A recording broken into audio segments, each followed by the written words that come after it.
Happy Thanksgiving. I'm not sure why these are here. I'll just set them down there. If you've got a battery in it. So it's Thanksgiving. It was January 31st, 1957, that the government of Canada declared Thanksgiving Day a statutory holiday with the following parliamentary proclamation that on the second Monday of October, it would be set aside as, this is a quote, a day of general thanksgiving to Almighty God for the bountiful harvest with which Canada has been blessed. Of course, setting aside days to give thanks was nothing new. Thanksgiving Day had been officially celebrated as an annual holiday in Canada since November 6th, 1879. Back then, it bounced between October and November, depending on the focus of our gratitude. I'll go back further still, around 250 years before that. In 1621, a small group of Europeans gathered on the shores of what would eventually be called the United States to celebrate their survival with a three-day festival of prayer. Three-day festival of prayer. See, of the 132 individuals who had set out, only 53 were still alive. You can understand their gratitude. Recognizing that their survival was a result of God's protection and also due in part to the, quote, peaceful and friendly First Nation individuals who had taught them what it would take to survive, they also invited their First Nations friends to join them in this three-day festival of prayer. That would mark, for the Americans, the very first Thanksgiving. But decades earlier, decades before that, in what we now call Canada, a guy by the name of Martin Frobisher, who had been trying to find a northern passage to connect the Pacific and the Atlantic Oceans, he set aside time to give thanks to God for having survived the long journey from England through the perils of storms and icebergs. And of course, generations before that, the psalmist wrote many great psalms of thanks because of God's great love. Everyone say with me, if you are comfortable, I'm going to invite you to say his steadfast love endures forever. So if you believe that, if you don't, that's fine. You can just listen. But if you believe that God's love endures forever, I'm going to invite you to say with me, his steadfast love endures forever. You ready? Here we go. His steadfast love endures forever. So that's part of a litany in the Psalms, Psalm 136, psalm that we're all familiar with. I'm going to read a line and then I'm going to invite you to respond with that line. His steadfast love endures forever. Here's what happens when we often do a litany. We start off very strong and then we get weaker and weaker and weaker until by the end we're just going, his love endures forever. I want to do the reverse, okay? So every time you say it, I'm going to invite you to build, to say it with more confidence, more enthusiasm. Are you with me? Yes. Okay. Say it with me one more time. His steadfast love endures forever. His steadfast love endures forever. Give thanks to the Lord because he is good. For steadfast love endures forever. Give thanks to the God of gods. His steadfast love endures forever. Okay, so you got to ramp it up a little now. Huh? Give thanks to the Lord of lords. To him alone who does great wonders. To him who by understanding made the heavens. He spread out the earth above the waters. He made great lights. The sun to rule over the day. The moon and the stars to rule over the night. Give thanks to the Lord, for he is good. Yes. Praise God. The psalmist then goes on to recount other moments from his own cultural history when people gathered together to give God thanks. They were rescued from slavery. They had arrived in a new land, deliverance from their enemies, strength in battle. His love endures forever. There are common links that run through many of the historical accounts of days set aside to give thanks. They all, for example, acknowledge the intervention or involvement of a higher power, the recognition that when they had reached the end of their rope, had done all that they knew how to do, had done all that they could do, they had to shout towards the heavens for help. And someone, don't be offended if I call him God, Almighty, King of Kings, Lord of Lords, El Shaddai, the great I am, the mighty one stepped in and made all the difference. Feel free at any point as I'm going here to shout, an amen or yes, his love endures forever. I don't know what you're thankful for this morning, but I'm thankful for a God who walks with me through the tough spots of life. Absolutely, there are times I wish things were easier, that the mountains were not so high, the valleys not so low, that the battles of life or for life were not so fierce. But I am thankful I have someone who walks with me even in the midst of the tough spots of life. And don't get me wrong, I'm not thankful for the tough spots, but I'm thankful that in the tough spots, I'm not alone. God is there. There are many other things for which I am thankful, but they all start there. I'm going to invite you to identify something for which you are thankful this morning. Just one thing, and for some of you, your mind will just be bombarded with so many. Just pick one. Just pick one. Maybe the most significant thing. Maybe it's something recent that you're thankful for. But I'd like to invite each person here to think of something that you are thankful for. Okay? Has everybody got it? You're thankful for it? Yeah? Give me a nod once you've got something. Some of you are resisting the urge to nod. I'm just not going to nod. So this highlights the first step of Thanksgiving. Thanksgiving originates in or is birthed in an act. Something has happened for which you and I are grateful. The origin, the cause, the start of Thanksgiving is an act for which we are grateful. Someone has done something for someone else. Nobody thanks somebody for nothing. If I were to walk up to a random person on the street downtown and go, "Oh my goodness, thank you, oh, thank you so much," they would think I was nuts. And if you don't think so, try it sometime. Go across the mall, just grab some random person, and they'll probably have you arrested. Nobody thanks somebody for nothing. To thank someone is to acknowledge that they have done something for you. You're holding them responsible for an act for which you are grateful. Someone has contributed something. Yeah? So have you identified something you're thankful for? Everybody's got something you're thankful for? Thanksgiving, number 2, reflects. Because it is the result of an action, a gift, a contribution, an act. So it reflects the act, okay? My thanks needs to refer to the specific act that was done for me. Okay, so if you were to give me a Godin Fifth Avenue hollow body electric guitar, say, "Here, take this," and I were to say to you, "Oh, thank you so much for the shoes, man. They're so comfortable. Thank you. That's awesome," you would think I'd lost my mind again. Your thanksgiving needs to refer to the specific act that was done for you. Are you with me? Yes? So you can't thank somebody for something they didn't do for you. Third thing, thanksgiving must be expressed. It must be communicated.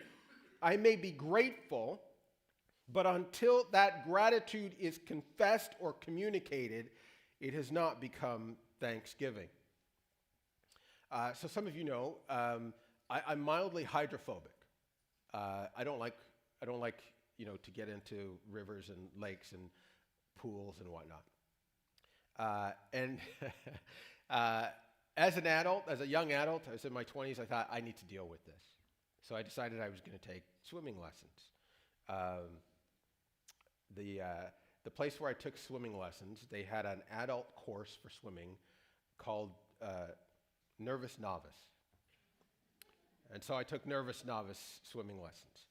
And it was basic. You had to, you bobbed in the pool, in the shallow end, you bobbed, and, they would throw something in the pool maybe, and you had to pick it up, and you had to learn how to float. This is part of my problem. I don't float. And I tried to tell my instructor that I don't float. And she was like, no, everybody floats. You just need to relax. I said, no, I don't float. I'm just going to sink to the bottom. No, it's okay. Just relax. So I said, okay, here we go. And I sank to the bottom of the pool. I don't float. I don't float. So I failed Nervous Novice. So I took it again, and I graduated to Timid Tadpole. These are adult classes. Don't ask me who was naming them. And in Timid Tadpole, one of the things you had to do to get out of that level was you had to go to the deep end, and you had to jump into the deep end and then swim to the shallow end. So this is a phobia for me, remember? And I thought, well, I'm going to go first because I don't want to see, somebody else is going to jump in, they're going to drown, the ambulance is going to come, and then I'm never going to go near water again, so I'll go first. So I'm standing there trying to get enough courage to jump in, and the instructor in that class, she was probably taller than this, but she looked like she was 4 feet. And she's treading water there, and she's like, come on, don't worry, I'm not going to let you drown. And I'm looking at her going, I can stand on your head, and I'd still be underwater. I don't know how you're going to. But eventually, I jumped in.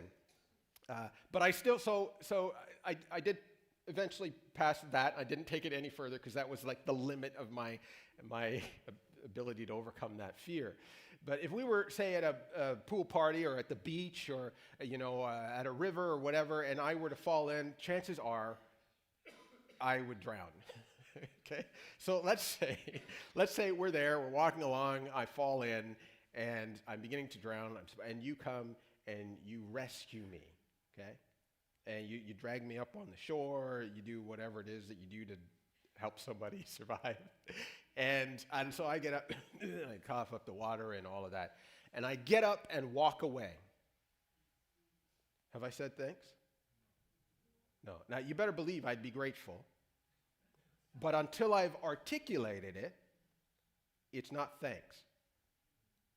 So you cannot give thanks just by... You might be grateful, but you haven't given thanks, okay? So a lot of us as Christians sometimes fall into this. We're like, well, I'm grateful to God. He knows. You haven't given thanks. It has to be articulated, right? Now, there is a difference, obviously, between saying thanks to the person who handed you a slice of pizza and the person who saves you from drowning. There's a difference, being thankful for a ice cream cone or a clean Uber, or being thankful that your kids weren't, they made it safely to school and safely back home again. There's a difference. But regardless of whether it's great or small, Thanksgiving is not Thanksgiving until you give thanks, until you articulate it. It must be communicated. And we all know this. We know this in every other area of our life. So when our children are small and they get an ice cream cone, or grandma or grandpa or one of the aunts or uncles gives them a gift, we always tell them, what did you say? Right?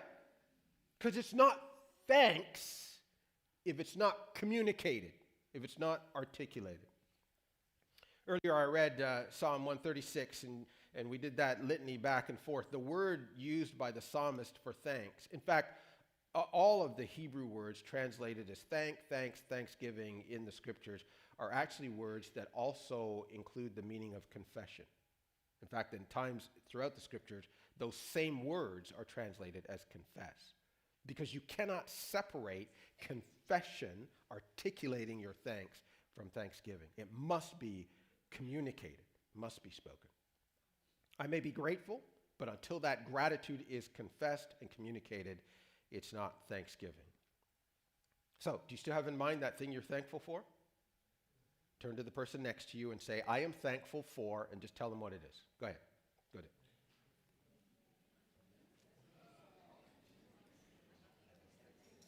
Okay. Don't give them the whole story now. Just tell them what you're thankful for.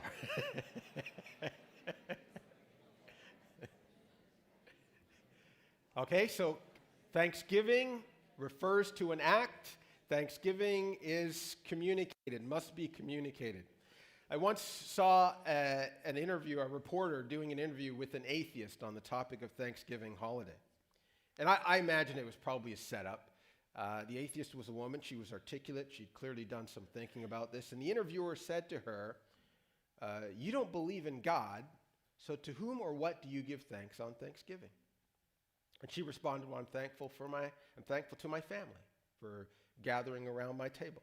I'm thankful to the farmer who raised the turkey and grew the grain. I'm thankful to the baker who baked the bread, the trucker who drove the truck and brought the produce to the store. And she had a great long list of people that she was thankful for. And I must say, I agree. To a degree, I agree. We should express our thanks to the many people around us who make life more manageable and enjoyable. We should thank the bus driver and the Uber driver. When you go grocery shopping, you should thank the person who is stocking the produce and the meats and the food in the aisles. Not for the food, of course, but for stocking the shelves. That's what they're responsible for. You should thank the person at the checkout, the teller who bags your groceries. You don't say thank you for the food. They're not giving it to you for free. You're paying for it, but you thank them for bagging the groceries. If you happen to see the transport driver delivering goods to the store, you can walk over and say thank you for your work of driving the truck. Thanksgiving refers to the specific act. It is good practice to thank the farmers that produce our food. We've lived in farming communities, and the men and women and families that grow our food, they work hard. They do work hard. And we've lived in communities where migrant workers are flown in by the tens of thousands from other countries to harvest produce for our tables. Few of us would tolerate living and working in the conditions they have to endure to make money to support their families back home. And if you happen to see them working in the field, you're taking your drive through the country in the fall or during harvest, by all means, stop and give them thanks.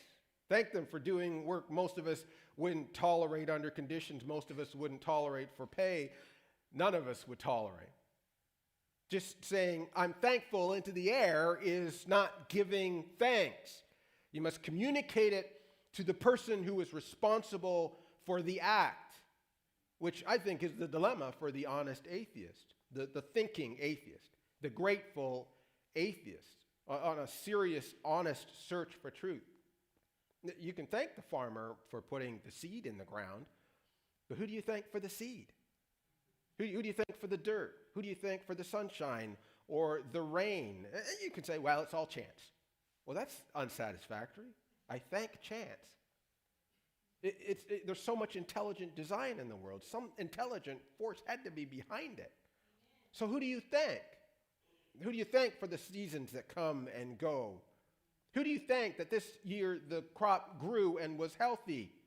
Who do you thank for the chicken or the egg, whichever one you decided came first? Chance?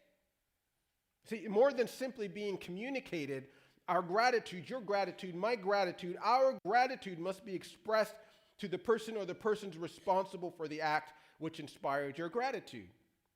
Somebody holds the door open for you as you're leaving, you thank them for holding the door open. You don't thank them for filling your car with gas. They didn't do that. They held the door open for you. It refers to the act. Yeah. So it doesn't make sense to me to thank the person who's stocking the shelves for growing the food. It wouldn't make sense for me to thank you for a shirt that, my mother-in-law gave me. Thanksgiving is gratitude expressed for a specific act done by a specific individual or group, and it must be expressed to that individual or group responsible for the act. So earlier I invited you to think of something you were thankful for. To whom are you thankful? To whom do you express your thanks?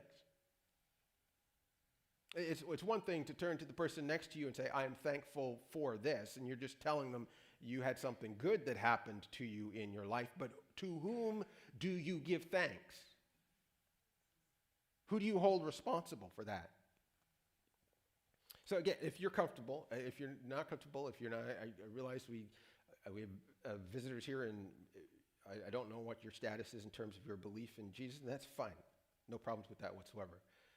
But if you're comfortable, I'm going to invite you again on the count of 3 to say, Father, I thank you for, and then just express your thanks for whatever it is that you are thankful for, whatever it is that item is that you've been thinking of. If you're comfortable, if you don't believe that, that's fine. That's okay. We're glad you're here. But if you're comfortable with that, I'm going to invite you to say, Father, I thank you for, and then just declare it. Okay? You ready? Here we go. 1, 2, go. Father, I thank you for family.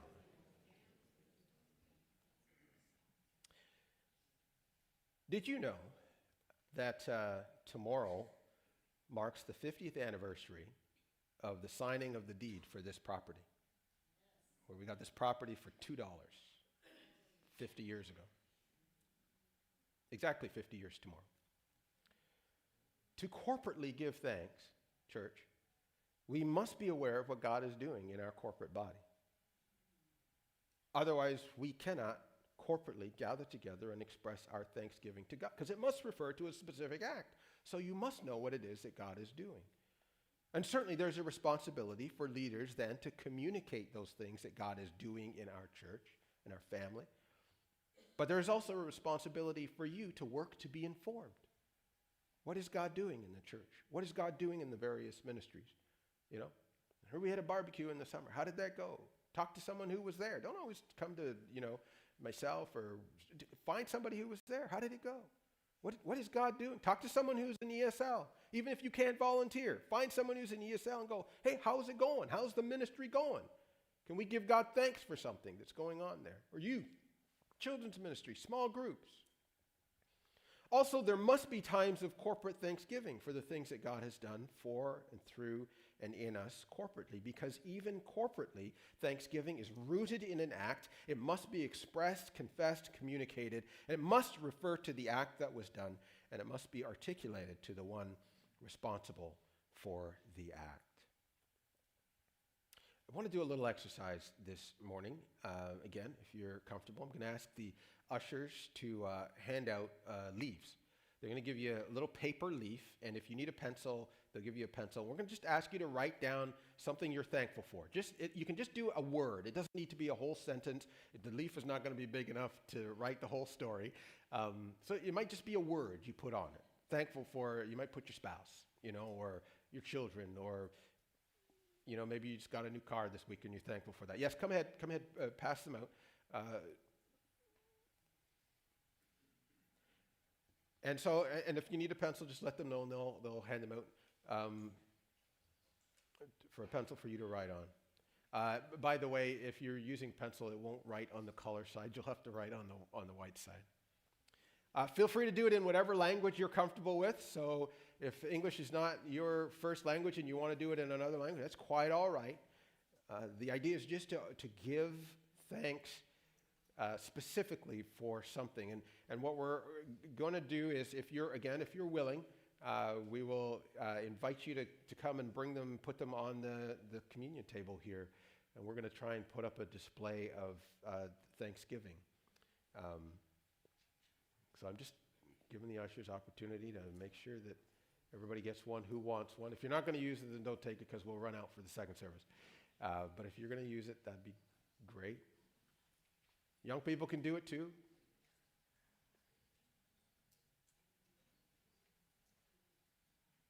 People in the front are a little nervous. They are coming. They're working their way from the back.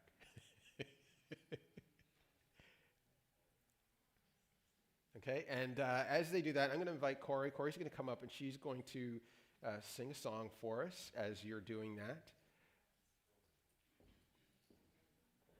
And I want to just invite you, as we have these moments, we pause for these moments. You might also want to just whisper an expression of thanksgiving to God. Okay, anybody who wants one who did not get one, just put your hand up. The ushers will come and they will bring you one. Okay, So just an item of thanks. If you need a pencil, also just put your hand up and the ushers will bring one to you. You good?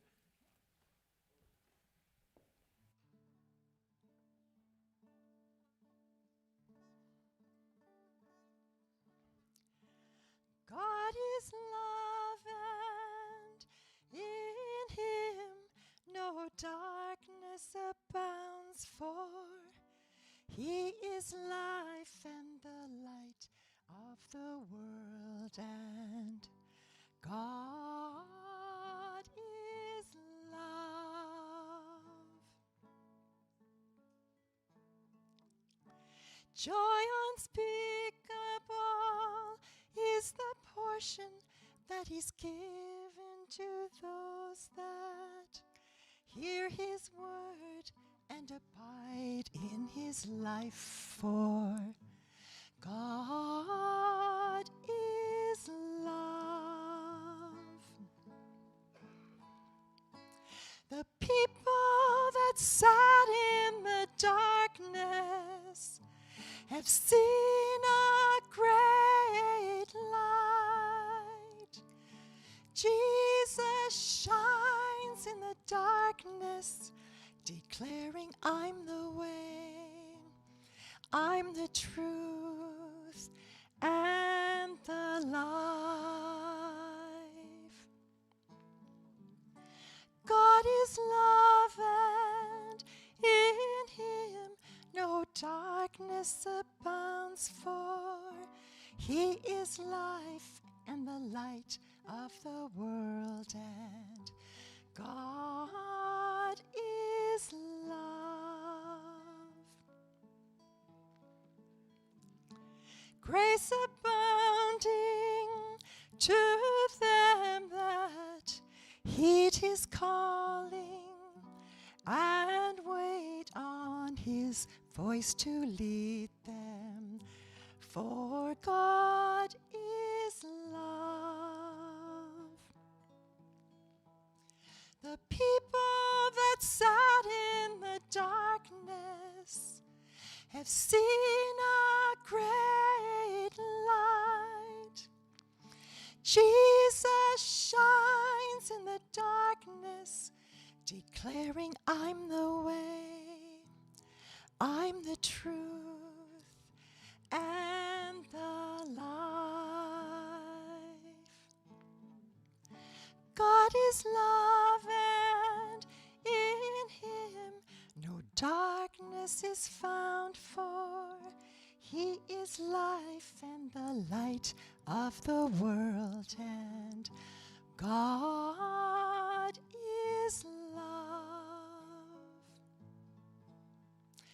God is love.